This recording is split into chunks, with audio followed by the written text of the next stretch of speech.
नमस्कार मंडळी. तर चला आपण आज बनवणार आहोत पत्ताकोबीची भाजी. त्यासाठी मी एक अख्खा पत्ताकोबी घेतलेला आहे आणि त्याला कट करून घेत आहे. तुम्ही बघू शकताय. आणि कट करताना एकदम छोट्या छोट्या पीसेसमध्ये कट करून घेऊयात आपण.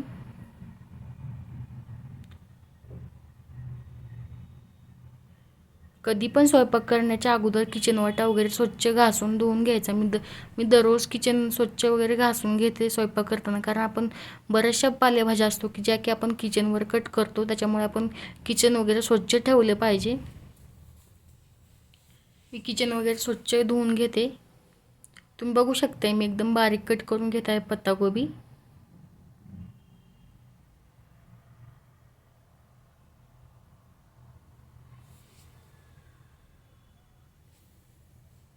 पत्ताकोबीची भाजी कोणाकोणाला आवडते मला कॉमेंटमध्ये नक्की सांगा. आणि मी ज्या रेसिपीनुसार बनवणार आहे तुम्ही नक्की बनवून बघा, तुम्हाला खूप छान आवडेल.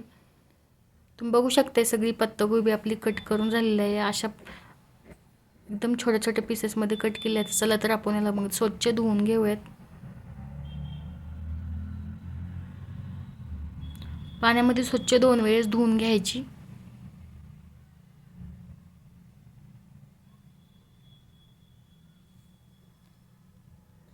आता आपण पत्ताकोबी बघू शकता तुम्ही एकदम पाण्यामध्ये एकदा धुवून घेऊयात आपण.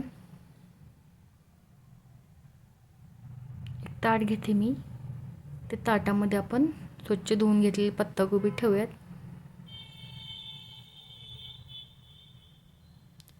एकदम व्यवस्थित धुवून घेतले आहे तुम्ही बघू शकताय.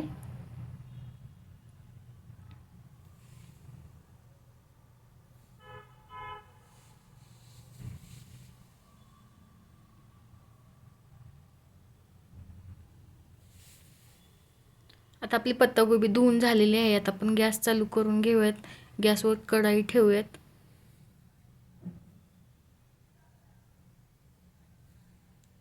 तोपर्यंत आपण भाजी बनवण्यासाठी आपल्याला लसूण लागणार आहे. आपण लसणाच्या पाकळ्या ठेचून घेऊयात. तुम्ही बघू शकते लसूण वाटून घेते मी. आता आपली कढई गरम झालेली आहे. आपण तेल टाकून घेऊयात कढईमध्ये.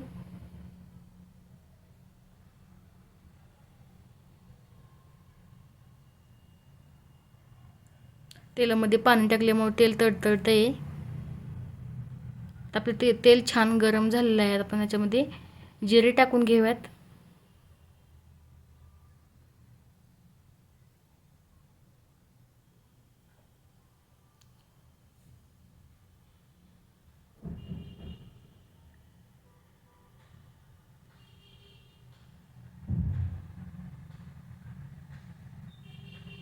आता याच्या आपण लसण टाकून घेऊयात. आपण पेस्ट मगाशी करून ठेवलेली होती ती पेस्ट टाकून घेऊयात. आपलं तेल जास्त गरम झाल्यामुळे ते करपते बघा, कारण मी स्टँडची ॲडजस्टमेंट करत होते ना तेव्हा तेल जास्त तापलेलं. त्याला आपण थोडंसं हलवून घेऊयात.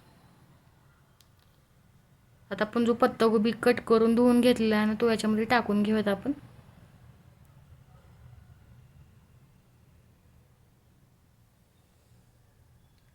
सगळं पत्ताकोबी आपण टाकून घेतल्यात, पण आपण याला हलवून घेऊयात ज्यामुळे की तो खालच्या बाजूनं करपणार नाही. याच्यामुळे आपण हलवून घेऊयात.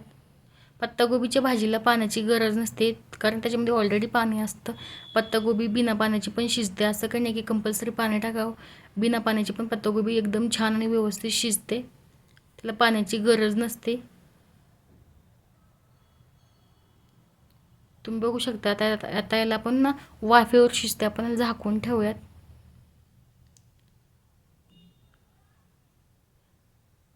खालच्या बाजूनं चिकटणार नाही, त्याच्यामुळे आपण याला थोडंसं हाय फ्लेमवर असल्यामुळे आपण सारखं परतून घेऊया त्याला.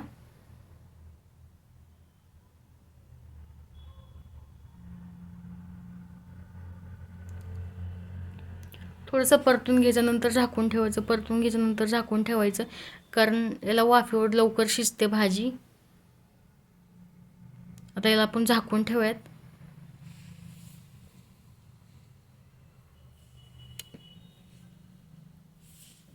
तुम्ही बघू शकते मग पत्ताकोबी कढईभर होता. आता आपलं पत्ताकोबी किती खाली गेलेलं आहे, कारण ते व्यवस्थित शिजलेलं आहे. त्याच्यामध्ये पाणी असल्यामुळे तो फुगला जातो. आता व्यवस्थित शिजलेलं आहे बघा, आपलं मऊ झालेलं आहे, तुम्ही बघू शकताय.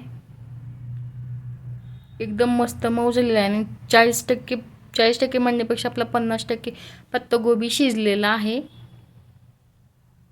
तुम्हाला दाखवते, बघू शकताय तुम्ही. एक नंबर शिजत आलेला आहे.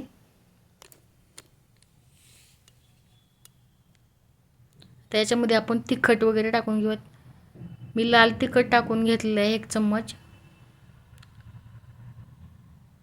तुम्ही तुमच्या चवीनुसार तुम्हाला जसं तिखट आवडत असेल तर जास्त स्पायसी करू शकता. आता अर्धा चम्मच मी हळद टाकून घेतलेले आहे. याला हलवून घेते.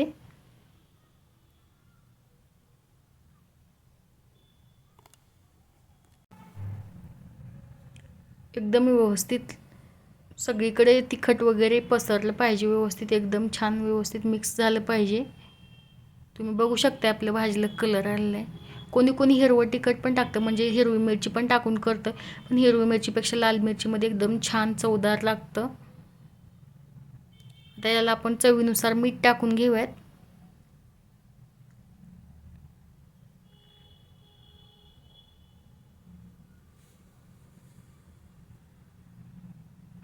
आता शेंगदाण्याचं कूट टाकून घेऊयात आपण याच्यामध्ये. तुम्हाला जसं आवडेल त्या पद्धतीने तुम्ही टाकून घेऊ शकता.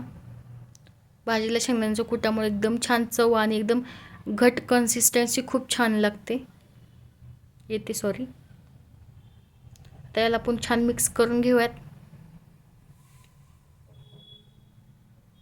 मी सांगते त्या रेसिपीप्रमाणे एकदा पत्ताकोबी नक्की ट्राय करा, खूप छान होईल आणि तुम्हाला पण खूप छान आवडेल.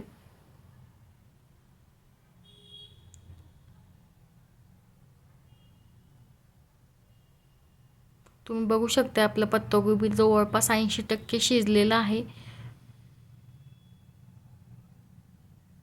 आता आपण याला एकदा झाकून ठेवूयात, कारण हे सगळं टाकलेलं जे आहे ना ते एकदम छान मिक्स होताना त्याची एकदम छान चव येते भाजीला. तुम्ही बघू शकता आता आपली भाजी जवळपास म्हणजे शिजलेली आहे जवळपास. एकदा हलवून घेऊयात, कारण खालून त्याला पाणी टाकले नसल्यामुळे चिकटत आहे. तुम्ही बघू शकता पत्ताकोबीला स्वतःच पाणी असल्यामुळे, त्याला ऑलरेडी त्याच्यामध्ये पाणी असल्यामुळे तुम्ही बघू शकता मी कुठेही भाजीमध्ये पाणी टाकलेलं नाही, तरी पण भाजी एकदम व्यवस्थित झाली. आणखीन भाजीमध्ये पाणी आहे, तुम्ही बघू शकता. हे बघा शिजलेली आहे.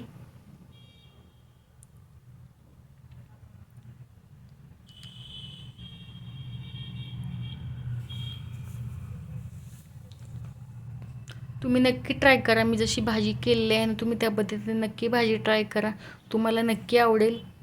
आणि ही भाजी आणि बाजरीची भाकर एकदम 1 नंबर लागते. याच्याबरोबर हिरवी मिरची तळून खायची 1 नंबर. जर स्पायसी आवडत असेल तर. तुम्ही माझ्या चॅनलला नवीन असाल तर लाईक करा, शेअर करा, सबस्क्राईब